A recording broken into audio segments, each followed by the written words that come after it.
What's going on, everybody? Hope you are having a wonderful week so far. First of all, happy Christmas. Merry Christmas. Hope you all had a lovely time. And this is coming out before New Year, so I hope you all have a great New Year.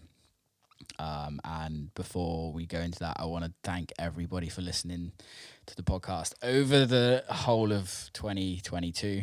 It's wild to think that it's been going on for a while now, and it seems to be picking up some steam.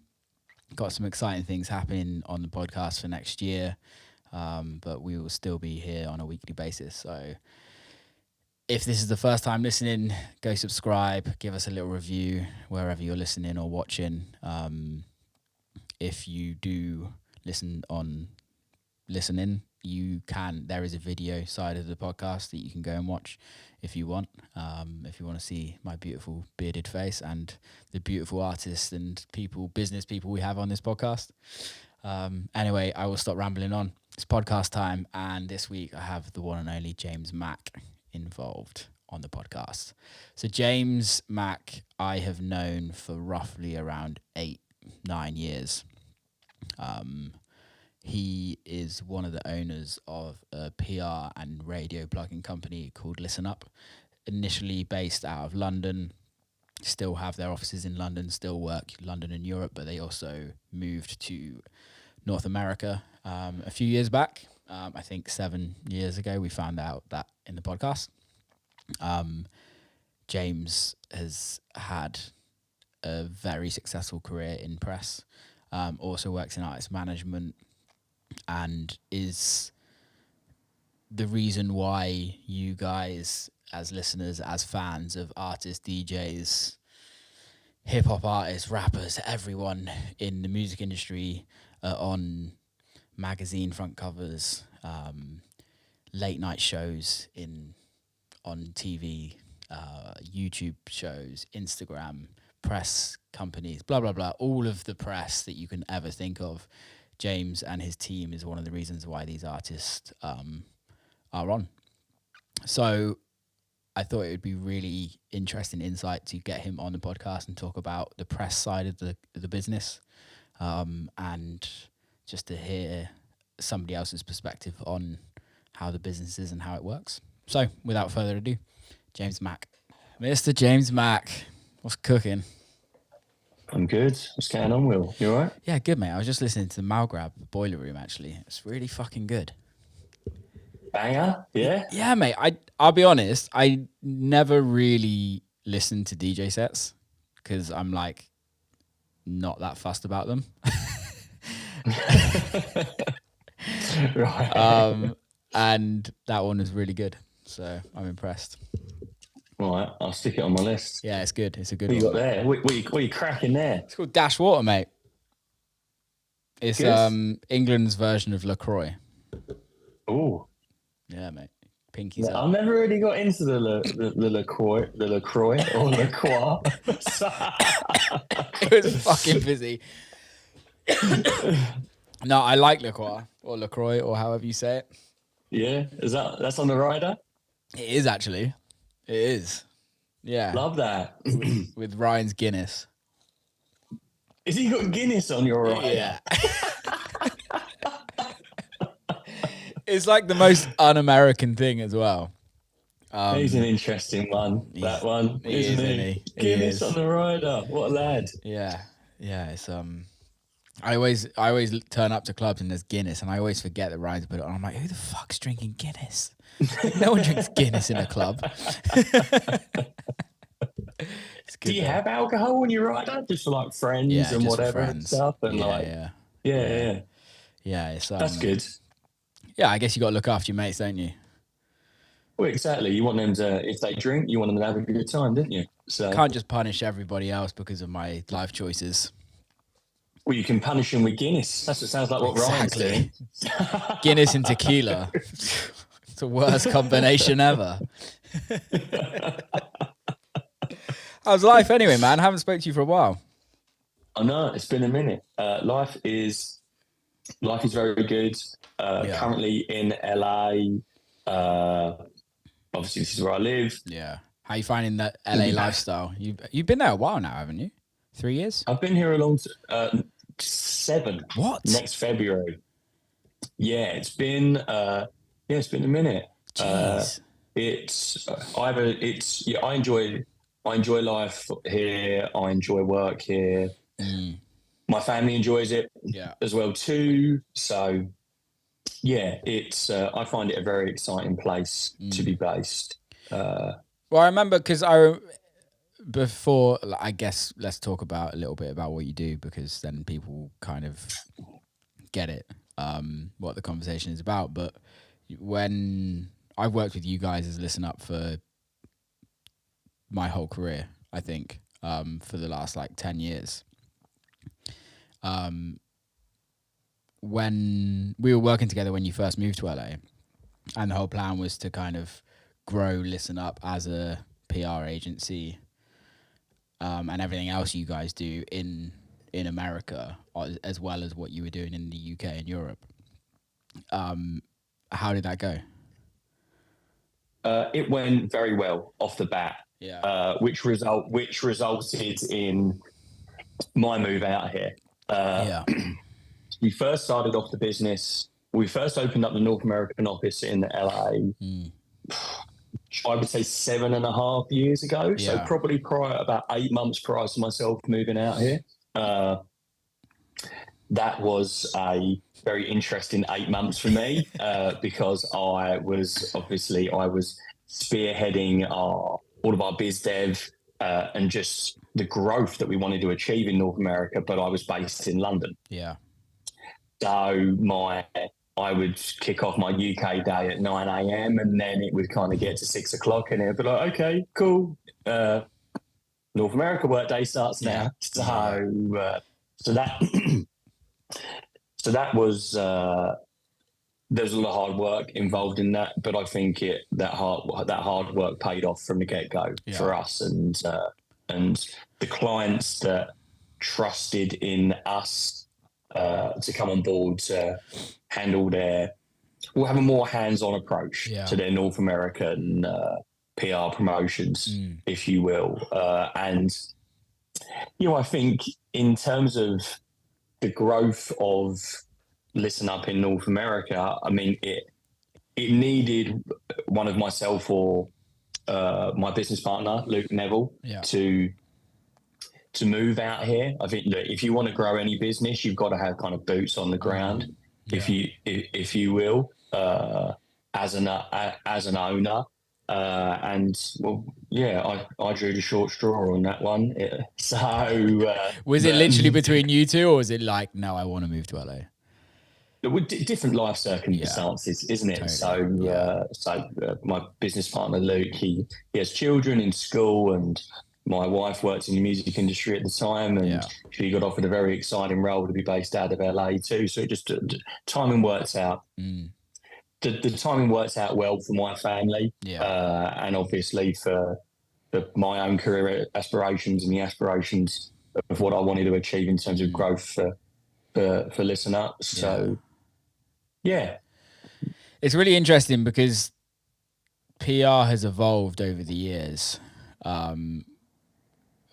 I want to go back to like the very beginning of how Listen Up started as a company with you on the PR side of things and Luke on the radio plugin side of things. How does that start? How does a company like that start? Well, you kind of, I'll take it back a little bit further into. Please do. I mean, I've been self-employed now for 12 and a half years. Yeah. Now, but pretty much my whole career, or the bulk of my career today, I've owned my own business and I've been my own boss. Yeah. Which I love. But obviously I had to kind of learn my chops somewhere, if you will. So learn my trade, learn the ropes. And I did that fabric in London. I was very fortunate to gain an internship there straight off the bat, coming out of university. I mean, I essentially just kind of, there wasn't an internship there. I just kind of just stuck around for 6 months until they kind of gave me a job. Yeah. But that was in the PR department. Okay. I'd done various other internships before that, but I knew that kind of after whittling it down, I knew that PR was something that excited me. Yeah. All aspects of PR and promotions, but that was what I kind of laser beamed into. And yeah, that was where I kind of learned and applied my trade. I learned the ropes. Started off as an intern. Yeah. At that moment in time, online press wasn't even really a thing. Not at all. No. Essentially, you were at Fabric. We had the record label as well too. So, and obviously the mix series. So I'll be printing off 800 we call them one sheets. It's just a press release on a piece of paper. I print off 800 one sheets a month, fold them 3 ways, stuff them into the promo, stick them in a padded envelope, print off 800 different stickers to various different freelancers and editors or across the globe, and then you would just send them out I mean, the amount of money you must spend on postage is crazy. Absolutely nuts. Yeah. Just and we were sending out a very very specialist product as well too. This isn't a Taylor Swift new album that you're posting out. This is like this is Fabric whatever mixed by John Mark or like Hippie and Halo. Like we still sent that. Doesn't matter what it was, whether it was like I don't know, whether it's something more from a more established act or it was very very niche. Yeah. You'd still send it out to the same people, and I think they appreciated that, obviously. So being able to get the whole series and hear the whole series, but anyway, my journey started there, and that's how I kind of learned. And that evolved into print press was obviously still such a massive, strong medium, but online press wasn't really even a thing then. And I really honed in on the blogosphere and Hypershine. And this was a time when it was the kind of whole like new rave electro sound that was that kind of come to fruition and was very popular, and also started to become very popular in North America at that time too. So the whole like headbanger modular records thing, every territory had their like Blockhouse days. It had their champion brand, didn't they? Yeah. Musically, that was great. That was fucking amazing. Oh man, I had such a fun time. Yeah. So and developed my own contact database from there, just through relationships, just through hitting people up and exchanging music and things that you're into. And that's kind of how it started for me. So I started my journey in online press specifically and became really honed in on that specific area.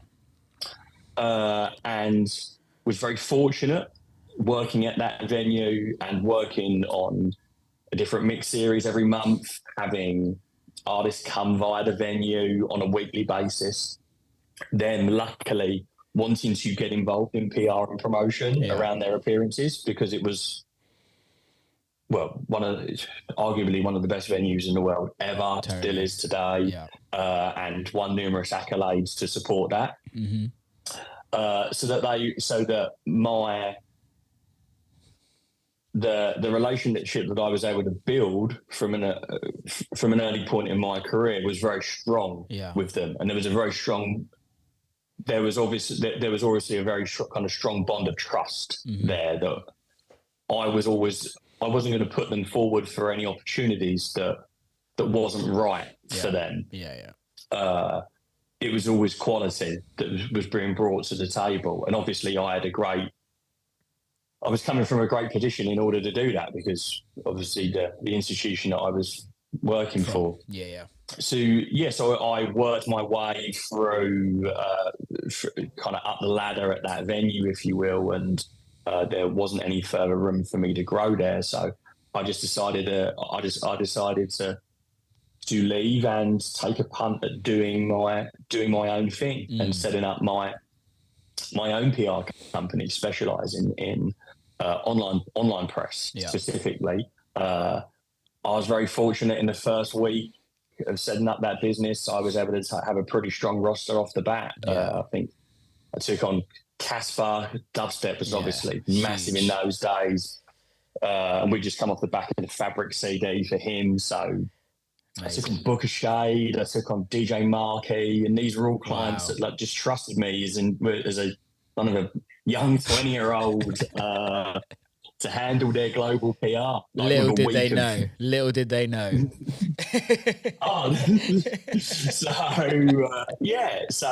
So my own business specialising in online PR, which was just myself and an assistant. Yeah. Again, like North America thing, it went very well off the bat. Yeah. And I did that for 6 months, and my then girlfriend at the time, who is my wife, she was an up and coming music agent at the time. She said she was working in the same office as Luke Neville, my business partner. Listen Up at that time was just a radio plug-in business. Again, very similar to mine, just him and an assistant. So you guys would meet. There might be some opportunities for you to work together on some projects. We had no knowledge of each other really, or our expertise or what we was working on. We just hit it off the bat from the get-go. And I think it wasn't even a question of like, oh, I'll scratch your back, you scratch mine. It's let's do something together and let's do it now and let's not wait around. Yeah. You are becoming very successful in your area and the same to me. Yeah. Let's forge a partnership and just see where it goes. Yeah. And well, that was coming up to 12 years ago now. Amazing. So and the business has grown to the size that it's grown to. Yeah. How many people do you employ now? Got 30 across both LA and London offices. So yeah, a lot of bills to pay. Fair few. So I think with that, you've got to have a very solid HR and infrastructure, and just a very solid hierarchy in terms of the business. Behind the scenes, we have an accounts manager, we have an in-house accounts manager, we have a financial advisor, we have a head of HR at the business. We have various company directors, we have various department heads, deputy heads. So in a sense, everyone has a core team to manage. Yeah. And if you don't have that in place and everyone's just looking to one individual or a couple of individuals, the kind of the top of it's just, I don't know how you can have a business that size in a sense, or how you can grow it even further. Well, you can't. Delegation is so key in business, right? And there comes a point when you have to delegate to others and report to others, and there's going to be people that probably don't even get to spend much time with you, if that makes sense. But that's the whole point of running a company, and you have to start from the bottom and work your way up, because otherwise you guys can't do the important stuff, which is actually running the business at the top, if you're dealing with daily menial stuff that somebody else can deal with, and that's what you're paying them for. Well, everyone has a role to play in the business, don't they? And I would love to, coming from the position where I came from and where I started, I would love to be able to give even more of my time than I do to our junior staff. Yeah. But everyone has a role to do and a role to play in the business for its continued success and growth. Yeah. And I think as a business owner or a director or a department head, you give as much as you can. And I think the majority of our staff that listen up, they've all come from either assistant roles or internship roles that listen up. Charlotte, who's the director of our LA office, she first started off as my personal press assistant for me when I was still very actively pitching projects, or very hands-on with pitching projects. Dujon the same, who's our director of our London, of our London office on the press side of the business. He started off as an intern as well too. So I think that kind of that care from growing someone from their entry level point in their career to hopefully taking them as high as they can go, as far as they can do in your business. So, and we've had many staff that have worked for us that have that have left and have gone on to do amazing things as well too. I think that's the goal, right? I don't know for you, but like for me is just to see everybody around you do as be as successful as possible, and you don't really ever want to hold anyone back, because it's just pointless. No one wins. No, exactly. So that's it. Yeah. If someone wants to move on from your business and try something new, then and you can end that relationship on as best as amicable terms, Yeah. then I think you should support them. Oh yeah, in their new endeavours. Yeah. So we've had numerous staff that have left and they've gone on to set up their own businesses and their own PR companies, and some of them have grown them to have a number of staff, and some of them they feel more comfortable working on their own as an individual with just a kind of a set number of projects. Yeah. And I'm very proud that they was able to kind of learn and ply their trade at my business at an early stage in their career, and they've gone on to do something else. Yeah, totally. I think it's super important, and I think it goes back to like what you were at Fabric. Like, if you didn't move on and you stayed there, you'd still be there today, and twiddling your thumbs, wishing for the best. And I think everyone's aspirations, or not everyone's, but if you want to aspire to do something bigger, then just fucking go for it. Yeah, definitely go for it. It's mad. How has PR changed in the 12 years you've been working it to now? I kind of touched on the early stages of my career with how you distributed promos, but how have things changed over the last 10 to 12 years? Trends come and go with regards to a client's wants and needs. I think that I still feel, even though it's the numbers of titles that are out there and obviously their circulation figures globally are diminishing more, I still feel print is very important. Yeah. I think that a very solid piece of print press, whether that's a multi-page feature or whether a cover feature, can still have a massive effect in an artist's career growth, if you will, and as a piece of ammunition for their various endeavors of their business. For example, Fisher's a long-standing client of Listen Up's. We've worked Paul since day dot. Yeah. And we've been through all manners of crazy journeys with him, Grammy nominations, award ceremonies, Ibiza residencies, magazine covers. We just had a really fun moment with him, though, whereby we did a feature with a newspaper called The Australian in Australia. That's their equivalent of the Times, if you will, New York Times or Sunday Times and Odd Times in England. And that feature, it was a journalist called Richard, and he shadowed Paul, and I went to Ibiza and shadowed him there.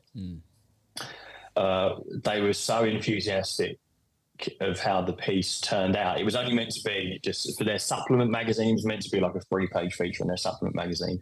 It then got bumped to the cover of that supplement because of how well it read. And then that got bumped to a newspaper front page cover mention with Paul's Fisher with his face on the cover of the newspaper. Very coincidentally as well too, it ended up being on the cover of the Queen's Passing edition. So obviously massively sad moment, but the global the circulations of those of the figures of that huge edition was just ridiculous. So anyway, the piece ran extremely positive feedback globally and from Paul's fan base as well. So then we got an email from GQ Australia a couple of weeks after that piece ran, just said, we saw the piece, we were we've been considering who we want to be our artist of the year, because they decide one artist, not like a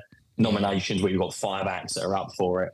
They decide which artist from the territories they feel has had the most impact on the world from that specific territory. And they said, we saw the piece, we loved it, and we would like to make Paul GQ's music artist of the year. And it's just massive moment for him. And I think it's a massive moment for everybody, right? It's not just for him, it's for you guys in the PR team, it's for the management, it's for the agents, it's all of these things. They all add up to be huge achievements in careers, right? Exactly, that everyone can share on, whether that's a booking agent, whether that's a manager, whether that's a record label, whether that's a PR. But for me, getting nods like that, it really shows that what my business Listen Up does, it's extremely it can be very beneficial to an artist's career and growth. Not just as an act starting off trying to break them, but as an act that's just becoming even bigger and bigger and bigger.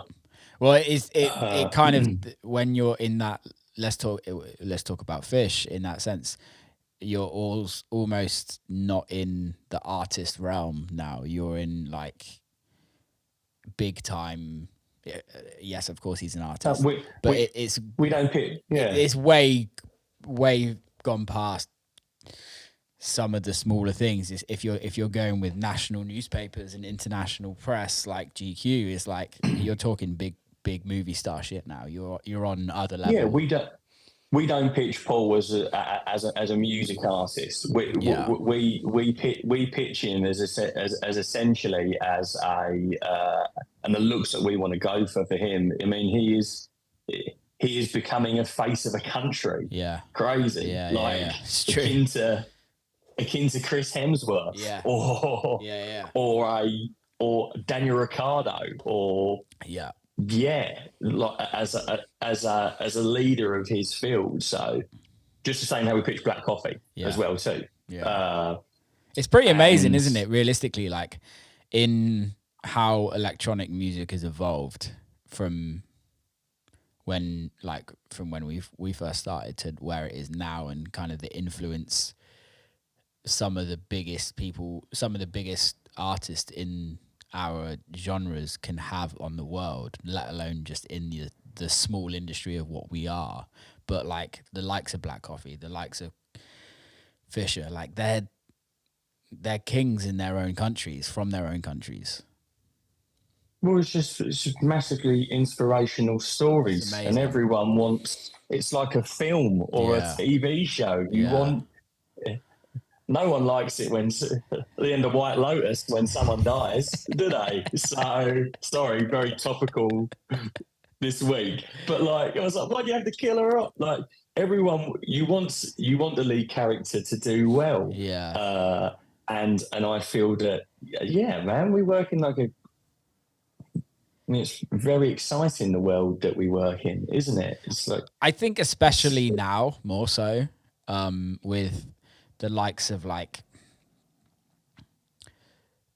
the commercialization of dance music to another level for me. And this is my opinion. It's not necessarily true, but like with the likes of Beyonce making a dance record, with the likes of Drake making a dance record, like it's your whatever opinion you're of the music, we're all entitled to that. But like just having that alone, when you have pop stars that are way bigger than a pop star, they're icons in our generation, making realistically underground music, and also getting the people from the underground music industry to make that music for them and to kind of collaborate. I think that is a telling sign of that our industry is at a point where we are extremely commercial, and in a positive way. Like I know commercial is thrown around in a negative way in a lot of ways, but personally I think it's fucking amazing. good records are good records. Amazing Exactly. productions, amazing production. Yeah. Doesn't matter what genre it's for. I think that we're just at the moment with regards to electronic music, dance music, we're just in. I mean, there's a global pandemic. There's a lot of people that music's made by an individual or just a couple of groups of individuals in the studio. We're seeing the fruits of that labour come through. Yeah. I mean, look at the breakout global dance music records this year. You've got like, especially with regards to the UK, you've got like Eliza Rose, LF System, like breaking all kinds of like UK chart records. With very, very underground dance records. No featured artists on that. Very stripped back. And going on to be global smashes. It's really interesting. It's really interesting to see how it's going, because we had that in the 90s and early 2000s, right, with dance music in the UK. It had like a moment where it was in the charts all over the place, etc., etc., and it kind of dipped off, and now it's kind of come back, and it's all realistically very ravey 90s sounding records. Yeah, I don't think the pandemic, it's no coincidence that there was a pandemic in the middle of that. So people want to go out and have fun, don't they? Yeah, but I totally agree. But I also think like the people making the records weren't even necessarily born in the 90s to a certain extent. And I think it's a really interesting topic, because like a lot of the references that people are referencing and sampling and making records to sound like. Let's look at Trick, for example, Patrick's label. Like what he's done as part of the culture, he's created a record label that realistically sounds extremely 90s, but a lot of the people that are listening to it now didn't even know the original records that they're all being referenced. And I think that's really interesting now, because you have the old rave days of the 90s that are now almost coming back to people that didn't even know about the rave days in the 90s, apart from the older people in the industry. But it's really interesting. Well, look at fashion sense. I know, right? Too. Yeah. It's crazy. So it's just, it's cyclical, isn't it? So you could take a snapshot of a I don't know, Fantasia rave X amounts of years ago, and you take a snapshot of a crowd at a UK trick show in Cardiff or Manchester or whatever, and it's like, it's pretty similar, isn't it? I was at the gym this morning, and this like kid came in, and I say kid, he was in school uniform, and he had curtains, like his hair was like curtains, like boy band. And I'm like, that used to be fashionable and it's back fashion again. And I was like, what the fuck happened? Because it's the worst haircut ever, but still. The McDonald's end. Yeah, it's so bad. Yeah. So bad. I remember my brother had that when I was younger, and we just ripped. We just sound old, Will, when saying shit like that though now, don't we, man? Mate, I'm bold as fuck. I'd have him if I could. But, you take the curtains. Yeah, literally, mate. If I could have a full head of hair, I'd love it. It's like all the Australians with mullets at the moment. I'm just like, guys, what's this about? It's fucking mullets everywhere. It back. I don't know. Nuts. I don't know, but yeah, man, it's a really interesting time, and I guess on a business sense, how do you see the change in the mediums that are reaching out to you to kind of talk to you about these artists? Again, a good record always shines through. So I think with us and my business, especially in North America, we're dealing more and more with North American TV and late night TV. Wow. And whether that's performances or whether that's couch time.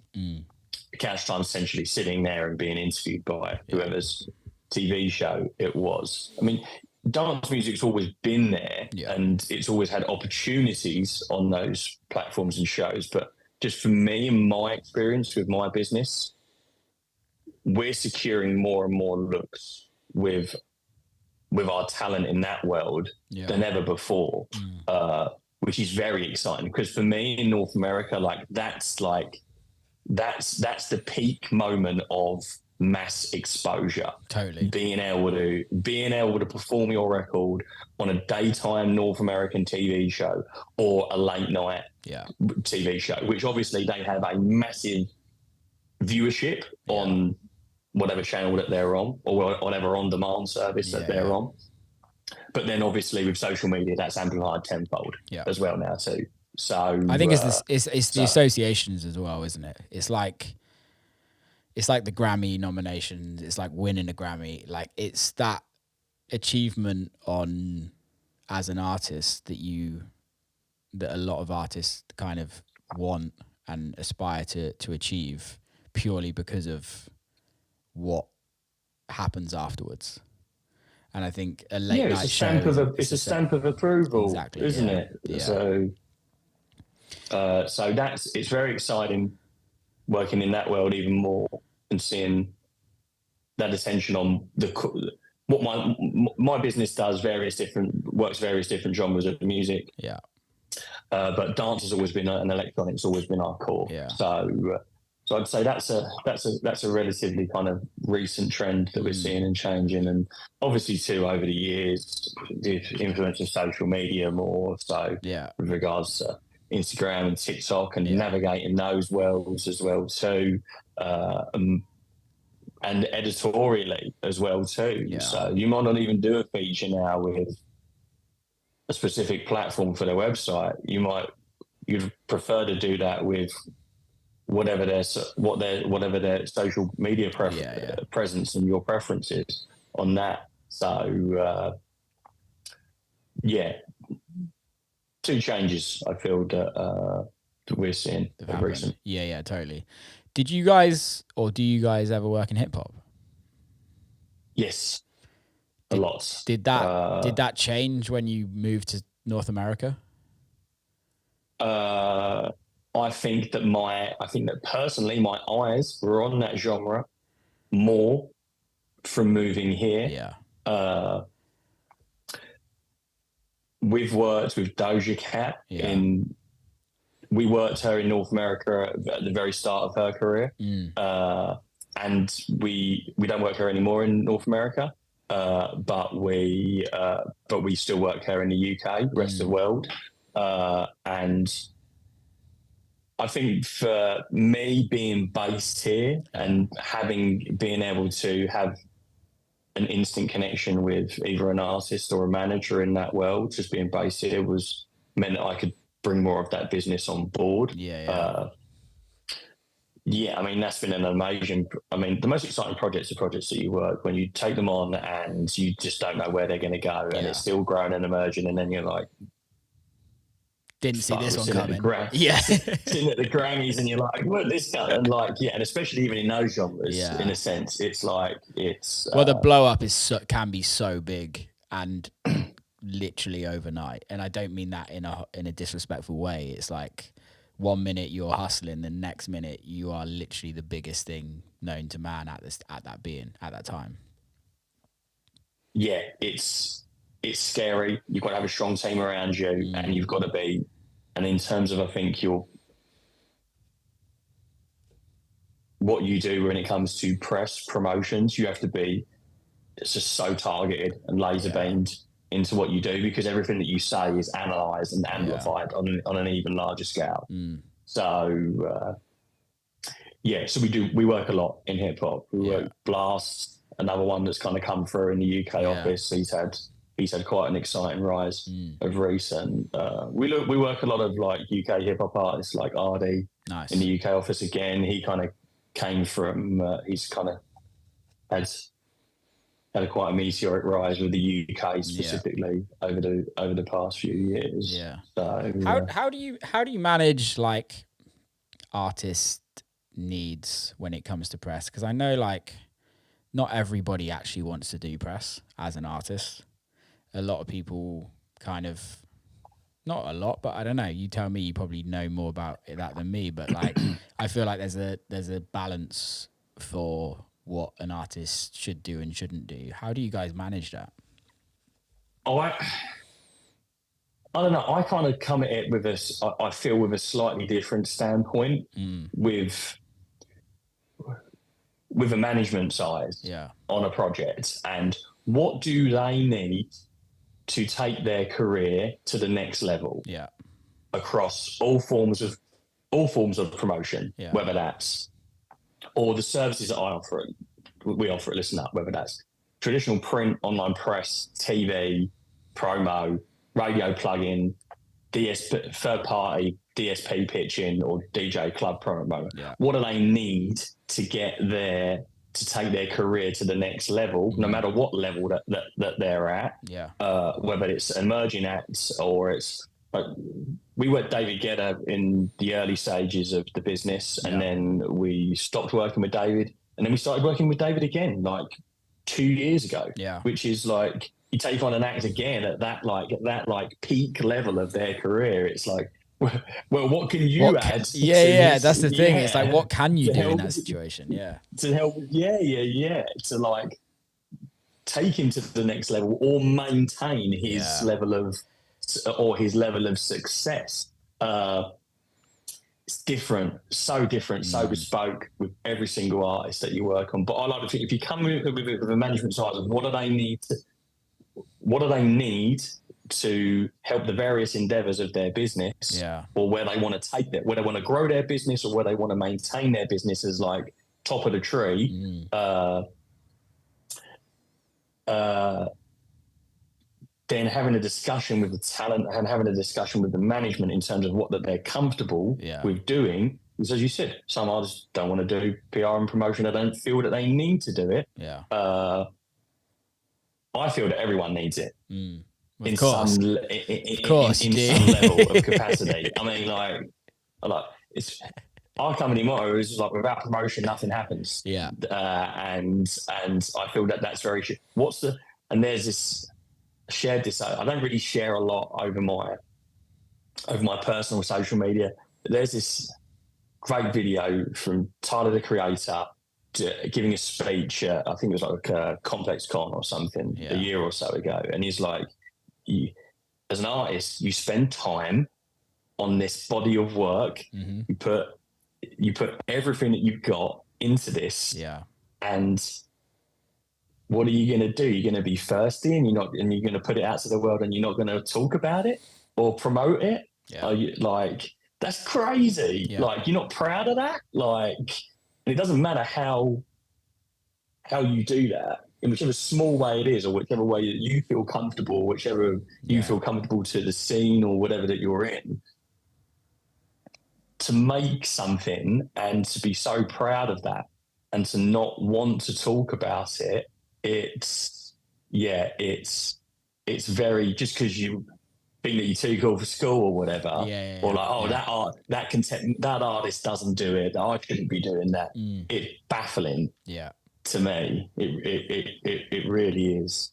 I guess you're 100% right. I've never really looked at it like that to a certain extent. Obviously I know promotion is key in everything, like I know that, but I think it's, if you believe in this music so much that you're making, why, like, are you willing to die on the hill for this record or for this album or for whatever you're working on? And I think I don't know, especially in the electronic world as of now, like the turnaround for music is so fast, right? So like if you're releasing a record, not an album, just a single club banger, like realistically, if your record's not doing well after 2 weeks, you're kind of on to the next to a certain extent. Is that how you guys work, or are you on a much long-term basis on working a record or working an artist? Like how does that work? Or like, are you taking on campaigns where it's like, okay, this artist has got 12 releases this year, let's do overall, like what are we going to be doing for the next 12 months? How does that work? Again, it's very bespoke to the individual, the genre, and the body of work that you're, whether it's a single, whether it's an EP, or whether it's an album, or whether it's a tour, whatever the focus point is of which that you're working. Sorry, can you repeat the question again? I guess the question was more so based on how long are you working records for artists? When do you know it's going to pop, essentially? Or to die on the hill for it and just be like, it's done, it's game over, let's move on to the next. Because I think it's like, I think let's talk back in the vinyl day, is like, it was a slower process, right? It was much slower to see a record pop off because it was physical records. Now it's streaming. You know roughly if a record's doing well in the clubs because of who's playing it, and you know if a record's doing well on streaming or if a record's doing well on radio. But I guess the question is like, how do you manage that as a team to be like, okay, this record's probably done. What we doing next? How forward thinking are you guys looking? Well, I think that with every artist, again, it's bespoke. There's a different barometer of success, isn't there? With every single project, whether it's whether your dream goal for that record or that is a Beatport number one, like achieving that, or even if it's a number one in a certain genre, like that's what you need, or higher charting in that chart is going to take your career to the next level. Or if you're a well-established act and it's like, well, this record's got to be a hit. It's got to be a pop monster, and it's got to cross over, and it's got to do X amounts of hundreds of millions of streams. And if it doesn't do that, it's not been a success. There's pressure in both senses, isn't there? At the end of the day, and there's an extremely amount of hard work that goes into achieving, say, both those goals. I think that if so starting with something that you want mainstream crossover appeal with, and you're an established act, and that's your goal off the bat with that record, I think that you know within the first few weeks if something's going to go or not. I think you know those key tastemakers that you're approaching off the bat, or your team is approaching for you off the bat, whether that's radio producers, radio show hosts, journalists, freelancers, or key editors at those DSPs, Spotify, Apple, Amazon, whatever. Like, if you've had a strong launch, you're like, okay, cool. Like, those bastions of taste, if you will, have deemed the gatekeepers of this industry. Have deemed your piece of work worthy, if you will. And then that's when the fun starts. Just building and building on that. And obviously you've got a very large team in place across the globe. And different territories take longer to pop than others. Definitely. Like, man, trying to break a record in North America is crazy. Fucking impossible. I mean, like, you're talking, if you go coast to coast, you're talking like 6 months to even get the thing to, like, especially with dance music, to like get the thing to, like, or whatever specialist genre it is, to get the record to build and grow, whether it's at rhythm radio, whether it's at dance, electronic radio, or whatever. And also the cost for that as well. Which, yes, it's a lot of money. So, like, you got to have some people. Well, if you're an artist and you want to put your money where your mouth is and kind of back it, cool. But I mean, if you want to do that kind of stuff in North America, you're getting into like a lot, six figure territory. You better be selling tickets. You better be selling tickets. Put it that way. Exactly that. There's only a few people that could do that, or have the. Yeah. Or like, cool, we're going to go for that. We're going to do that. The label might not believe in us, but we're going to fuck it. We believe it. We're going to do it, and we're going to spend our own money. There's only a few acts I've seen do that over the years. And there's usually very smart people behind that. And it's paid off. And it's worked. And I'm like, fuck yeah. For me, as like I don't know, I've not even been involved in that project. I'm like, Like, go on, smash it. Well, I think there's also a level of like fuck you to the corporation, right? especially with dance music as well too, and coming from the scene that they're in, or like those records that I mentioned earlier. I don't think Eliza Rose and Ella System, those records started off their journeys, or even like a lot of records that St. Patrick puts out on Trick, if you will, like Airwolf, like Paradise, or like that record, or Ewan McVicker, when those records started their journeys, they made those records thinking that they were going to be crossover hits, did they? So they were just quality records. Patrick had a great A&R ear to sign those records, and he started those records journeys from him hammering those in his sets and it being a strong ID. I mean, those records started their journeys way before 8 months before they even were technically released, if you will. And then they started their journeys, and then bigger corporations maybe came in, saw that there was potential in those records, that there was hype around them, and that they could, that as an independent label himself and an independent label owner, he wouldn't be able to do all the work himself for them to be able to cross over. He needed help from a larger organisation to do that, and I know that he did that, and that paid off. So it's definitely worth it. Every record's different, isn't it? Will, at the end of the day, and you've seen that with your records over the years. Totally. You never know. You never fucking know. I literally, before we had a conversation, I had a meeting with my label guys, and you're just like, you never know.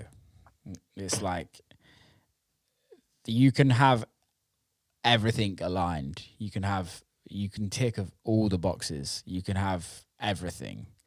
And then you release the record and nothing happens. And you literally never know. And I think that's the amazing thing, but also the most annoying thing about this industry is that... it is. That's the frustrating... I mean, your record on Trick's ticking over great numbers, it's ridiculous. Isn't it? It makes zero sense. Makes zero sense. I made that record in half an hour, and it's like, makes zero sense. And it's like consistently, like, mate, you look at the chart and it's like, man, those numbers are like, they're better than a lot of pop numbers. It's like pop records. It's like the fourth biggest record on Trick, and like it's not had a single bit of radio play. It's not had a single push with like from like a major or anything. It's mad, but it's just gone on to become extremely popular. Yeah, I got lucky. So. The streams. Like, let's be real. The streams finished at 250,000 when a few months after release, it just died completely in the water. And then 2 months later, it got put number one on Techno Bunker for a month at number one, and on Spotify, which at that time that playlist was huge. And yeah, it always did well in my sets, but no DJs were really playing it apart from Patrick. It was big in my sets. It was big in his sets, but that was it really. It got a bit of press on it when it first came out in like Germany. And then, Techno Bunker number one, and it now is doing stupid streams. But there was nothing that we did that would have influenced that. Like, it was just luck. Sometimes they just go. Yeah, there's a massive element of luck. I'd say, like, how much percentage would you say is luck? I would say like 95%. It's high. Like, there's a. I think that having a very strong team around you massively helps, and it means that you're going to get heard above. Doesn't have to be a massive team, but having a strong team around you who know what they're doing, I would say is it's the best thing that you can have as an artist. But there's a massive amount of luck in it, if a record's going to go or not, or if it gets picked up or played or whatever. So it's what makes it fun, doesn't it? I think. Man, and it makes it fun, but it also makes it stressful, which makes it even like if you want to do it, like for example, like not the release that's just come out, but my release Throw Your Soul Down that came out like a couple of months ago, like that is tanked on Spotify, but we did like 850 radio plays in the first month, like worldwide. And you're like, that's fucking unheard of for a dance record. Like legit radio plays in Europe and the UK. And you're like, how did this happen? And then Spotify, it does like, it's like done 200,000 streams. It's just, I think it's what do you classify as a level of success? Exactly. Isn't it? Yeah. So you're very ambitious, Will, and you want everything, and as you should, and as your team do as well too. They want everything to pop. Yeah. You want it popping on DSPs. You want it popping at radio. You want it popping at press. You want all of those areas of hype to be. I think that's the thing, is like, it's well, I'm sure you see it every day, and I know you're like it in your business as well. It's like, it's if I succeed, everybody succeeds around me, and I want everyone to succeed around me more than they probably want themselves to succeed. And I think the only way for that to happen is for me to succeed. So it's that want for, and I'm sure it's the same with you, is like, if you guys, let's say for instance, like you guys getting Fish, GQ and everything like that, like that looks great for your business and it looks great for your team, and it means that other people will look at your business and you guys will succeed even more from that. And I think that is the level of success is not necessarily about making a shit ton of money or anything like that, but that's part of it. And we're still in the music business. We're not just doing this for fun. We do it because we love it, but it's still a business, and you still have to earn money. If you do good work and you're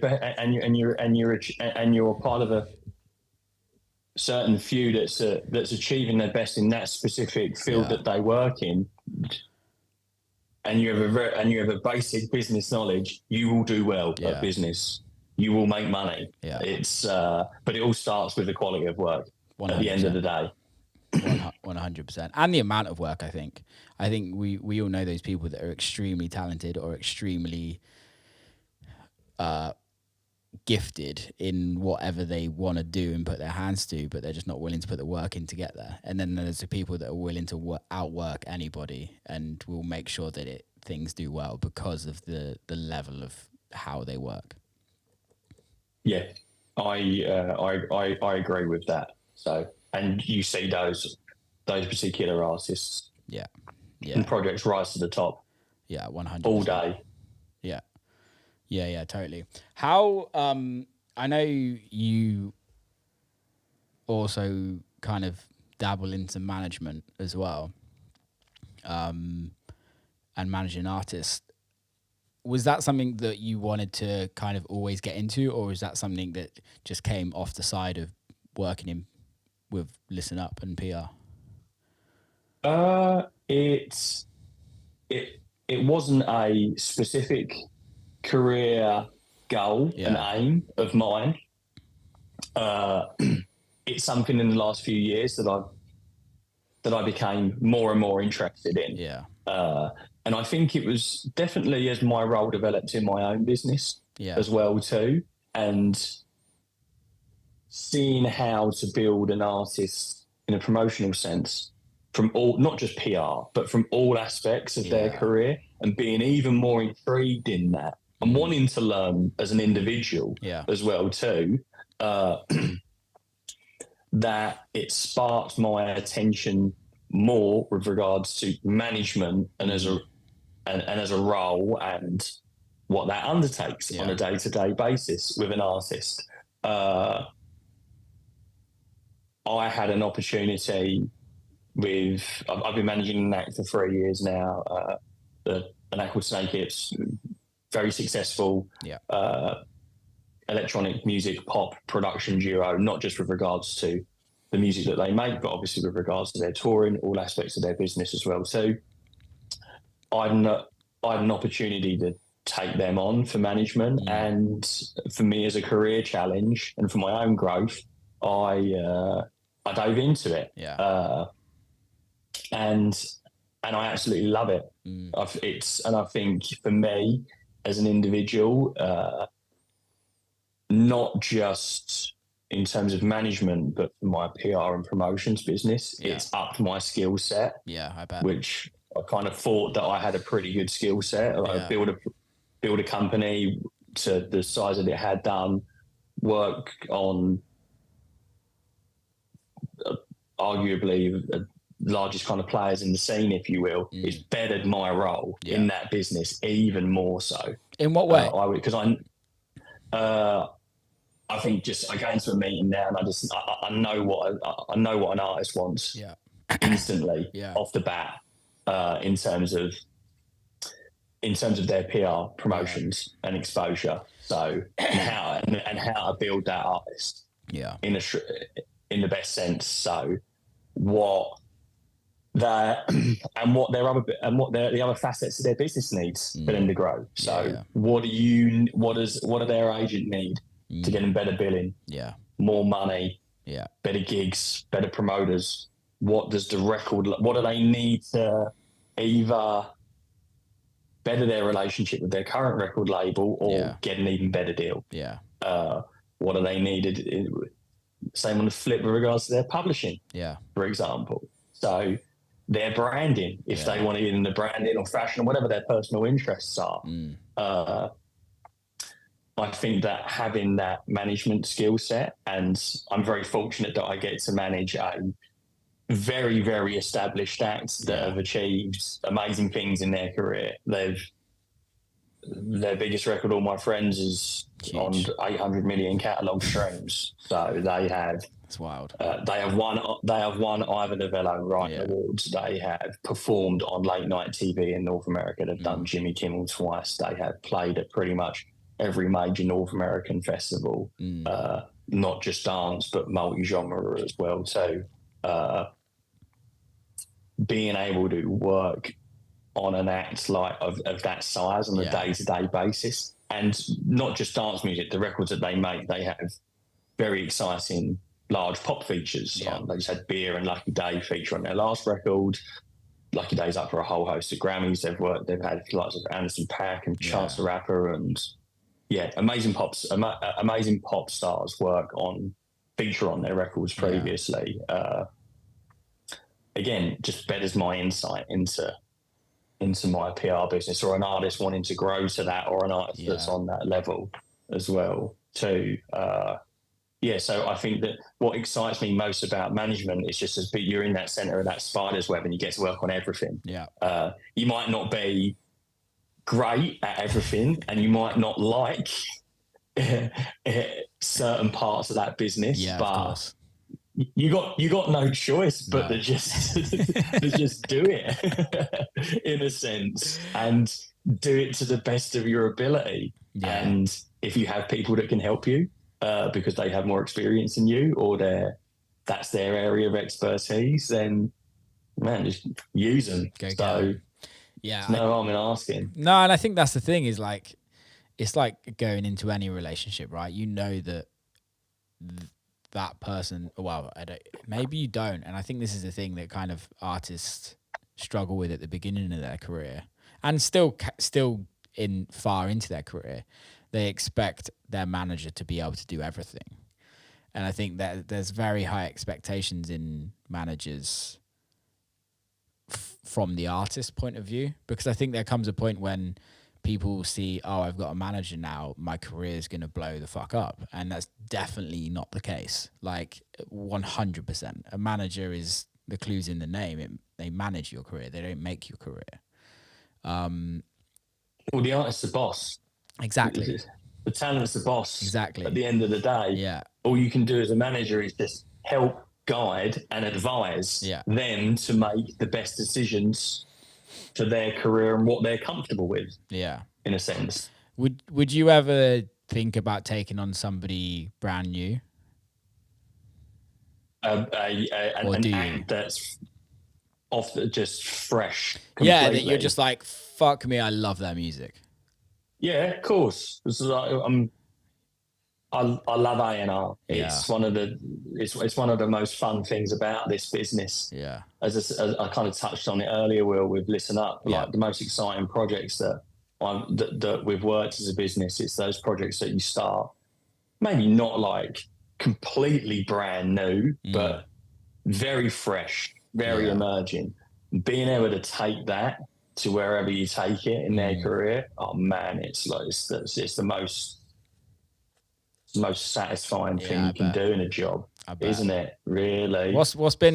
This is such a cliche question, but I'm just intrigued for my own selfishness.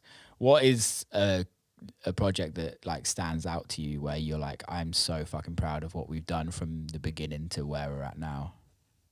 A black coffee. Yeah, you guys are definitely. Yeah, we're very proud of that project.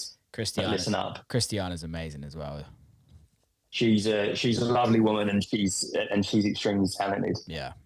But what she does, and I feel that the way that project's just grown over the year, over X amounts of years, and the loyalty that they've shown to my business as well too. It's like, I don't know. You see it in this industry, like someone becomes successful, and then they're like, okay, cool. They might go and work with new people. They want to try things out or whatever. Like everyone makes the decisions that they make, but I'm a firm believer that if you do good work and you provide good work and you're doing things differently and you're taking Nadia's career to the next level, there's no need to change anything. Like you'd be crazy to. At the end of the day, you've got a strong team.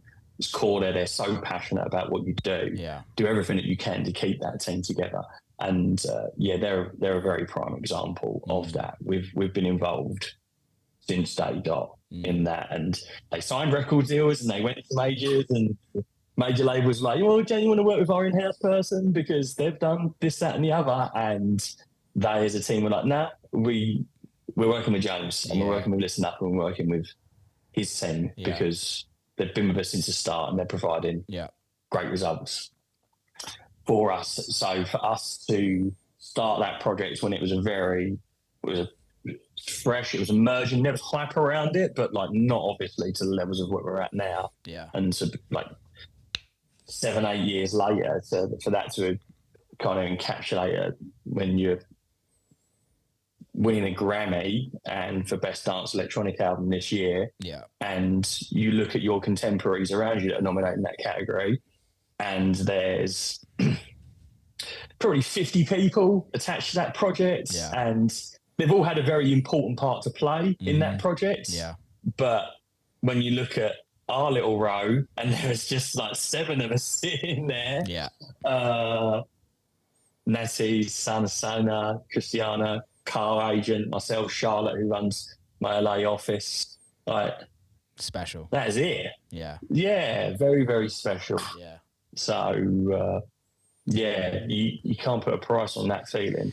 I can imagine. And that project I've seen grow and grow and grow over the years, and to levels to which you never expect. And it doesn't happen often in this industry, in life, that somebody becomes that popular and that achieves that much in a lifetime. And it's really special, and I can imagine it's an amazing feeling being part of that team. 100%. And has not shifted or changed their musical direction. Not at all. For anyone, they've not compromised no on anything. But I think whatsoever. I think that's really interesting. Unique. Yeah, it's really unique, but it's also like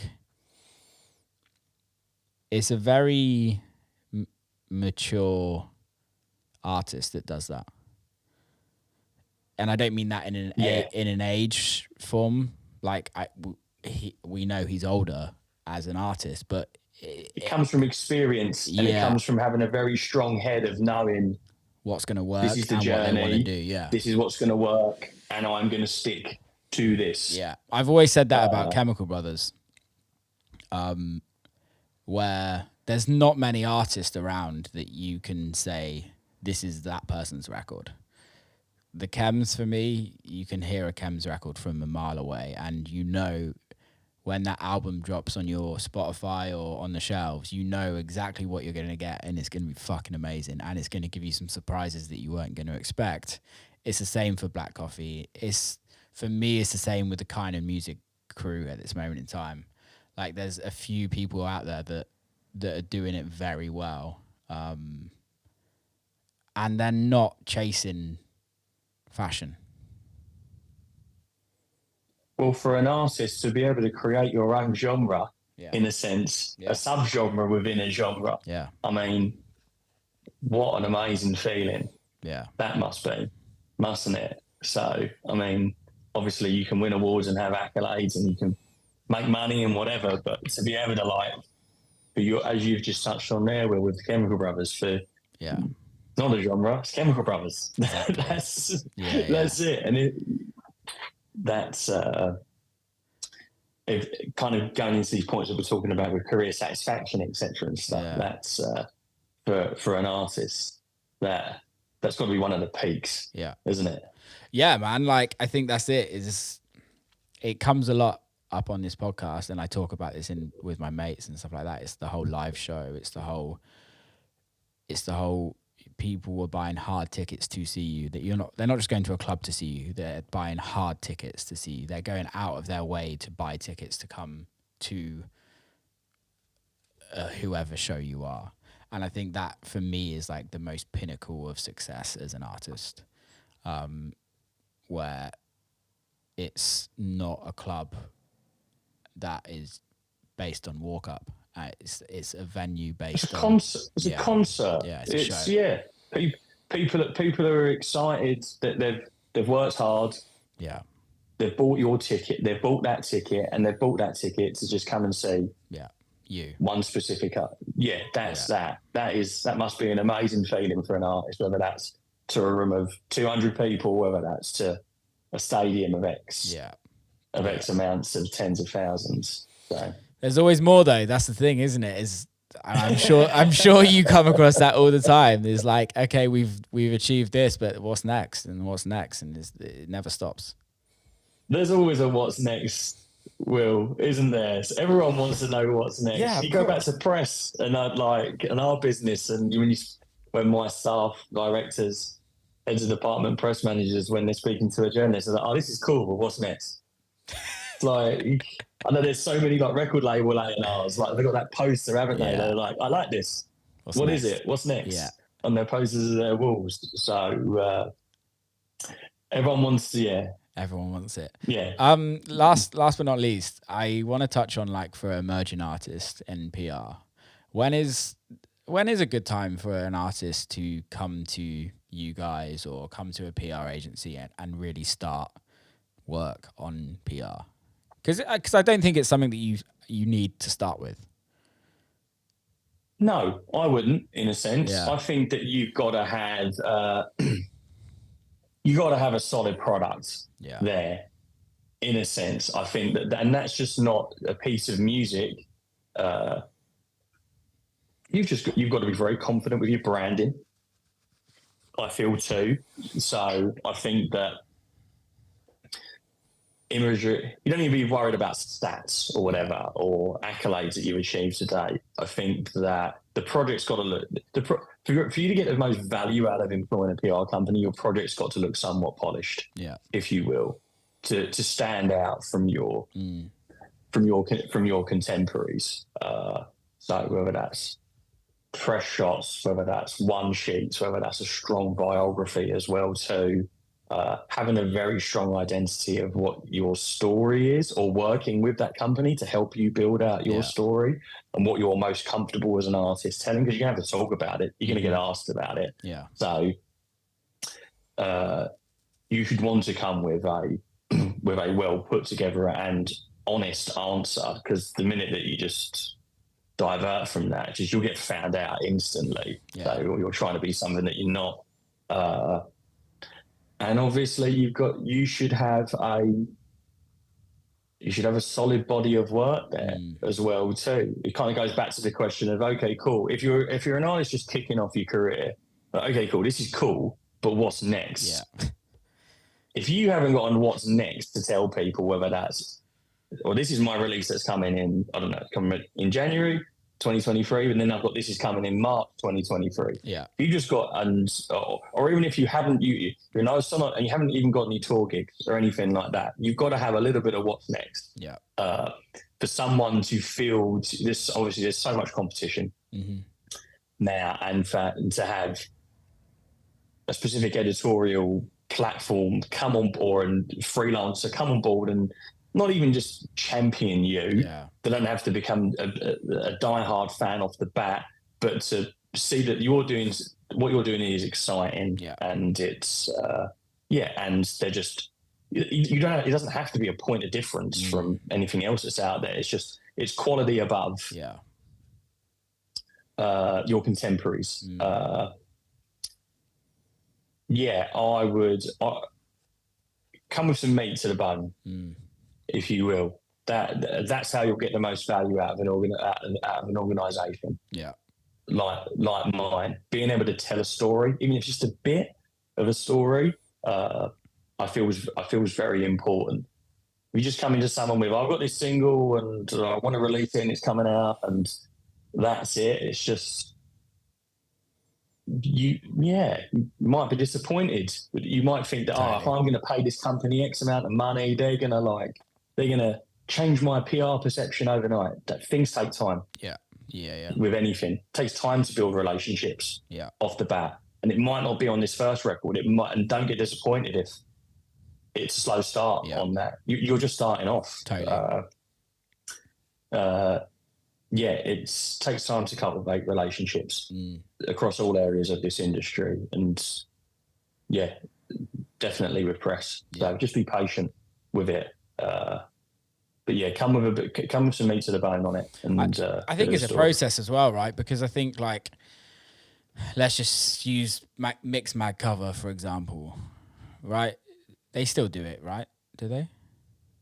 It's not in print at the moment. It's online, but it's. I mean, look, it's a high accolade that most electronic artists aspire to achieve in their career. Like, there's 12. They do it monthly. It's 12 a year. Like, to get that is such a hard thing. You have to be achieving so many things to get to that point to have that. And I think that's the thing, is like what you're saying about go with meat on the bone is like, I know I've gone into press with way higher expectations previously in the past to what I technically was ever going to get. And I think it's about looking at yourself in the mirror and being truly realistic to yourself and going, what is an artist like me going to get press-wise?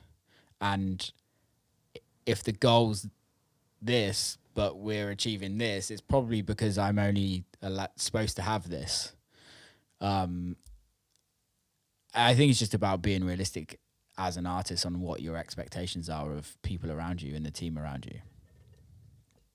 Yeah, I think being realistic is key, but you should always push yourself. I think if you push yourself, you're not going to take your career onto high levels at the end of the day. And you can set that high. You can set that high goal. Yeah. But what are the building blocks that you need to achieve to get there? Yeah. And do that. So we've only just achieved that with Dom Dollar, for example, who's having a massive amount of success in North America now. Yeah. And it's starting to have very sizable success globally as well too. We've only just achieved his first cover for March next year. It's taken time to do that, and really like strategically like chip away, if you will. And then we finally got what we wanted. But it wasn't easy. Like, it's not like off the bat, like, oh yeah, we love that act. Cool, we're going to pop them on the cover. Bam. It's but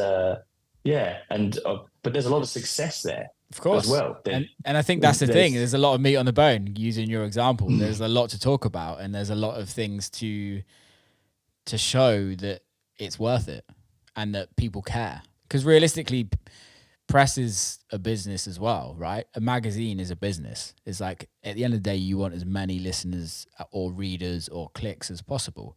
Who's going to get you that? The biggest artist in the world.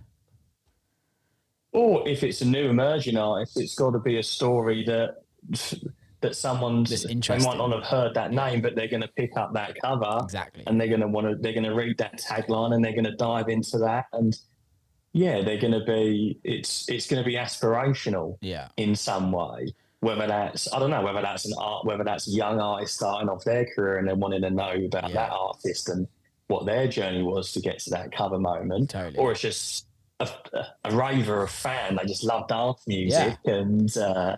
and they just want to have a better connection Yeah. with an artist, if you Yeah. will, and so that when they're going and seeing that specific artist at a show, they feel that they know them Yeah. in some capacity, or there's a level of warmth there, Yeah. isn't it? It's Yeah. not a cold relationship. Totally. The artist might not know them, but they definitely know the artist through reading that. It's layers, isn't it? It's layers of like an onion, and there's fans at every different layer in that onion until you get to the core of it and where the artist is. And when somebody likes you, it's like everyone. You listen, you hear a record on the radio, you hear a record on a film, on a TV show, on Spotify, randomly pop up. You look at who it is because you like it. You then dig deeper into the person. You then see, oh, they're playing my show. Oh, they've done this, they've done that, and you kind of dig deeper. And I think press is a layer of that where you get to know the artist on a deeper level, especially with the mix mags and the DJ mags, the resident advisors, the press outlets that have been around for years in electronic music, where people trust and people go to that for that, and they see their favorite artist do a piece with them, and they go, I know that magazine, I know that medium of press. I'm gonna go and watch, listen, read, whatever, and consume that because I know I'm going to enjoy it. It's super important. Agreed. Mate, we've just done over an hour and 20 minutes. Wonderful. Let's do one. Thank you so much for coming on. Pleasure. Lovely to see you. Yeah, you too, mate. Lovely to catch up. Are you coming back to the UK for Christmas at all? I'm flying in and out. I'm flying in on the 22nd. Yeah. So just I haven't done a Christmas in England for about 4 years. Yeah. So that'll be nice. Nice. So yeah, just a very brief one, and then off on a nice winter holiday. Where are you going? For a break. I'm going to the Maldives for a week. Nice. Yeah, no, not messing around. I'm back in LA around the 5th of January for a couple of days. So if you're back, I get back on the 4th. I'd love to see you and Ryan. Yeah, mate, let's go for some food. Let's do it. For a bit of food. He lives very close to me now. He's like 15 minutes. Oh, really? So easy. You can even come and see the sea. So I've moved to Hermosa Beach now. Oh, have you? You enjoying it? Yeah, he mentioned you live like right by the ocean. Yeah, I'm like 5 houses to the sand. It's nuts. That's beautiful. He came for a surf on Saturday, but there's no bloody waves. He said it was freezing as well. Yeah, it was cold, no waves. He was very moody. You know, Ryan. Yeah. He was pissed. I think he was happy to get out of the house. Oh dear, good times, man. Mate, thank you so much for coming on. How can people follow you? How can people be in touch with the company? How can people kind of get involved with all of that? You can find us on our website, which is listen-up.biz. You can find us on Instagram, listen-up.biz, same Twitter as well too. If you are a new artist, we have a new music email, which is newmusic@listen-up.biz. That goes to all of the key department heads at Listen Up. We listen to everything that comes in. So, cool. And we try to reply to everything that comes in, even if it isn't right. I feel that that's very important to do that. That's how you can reach us, essentially. Awesome. I'm going to start sending music to that now. Just under random names, just under pseudonyms, just to test me. I'll be like Calvin Harris, under Calvin Harris. Mate, thank you so much. Keep safe. Have a great Christmas, and I'll see you soon. Legend. Thanks very much. Big Will. love, Take it easy, mate. mate. See you in a bit. Bye. Bye now. And that is a wrap. Big love to James for coming on. Hope you enjoyed it. Give us a subscribe. Give us a review. See you in 2023.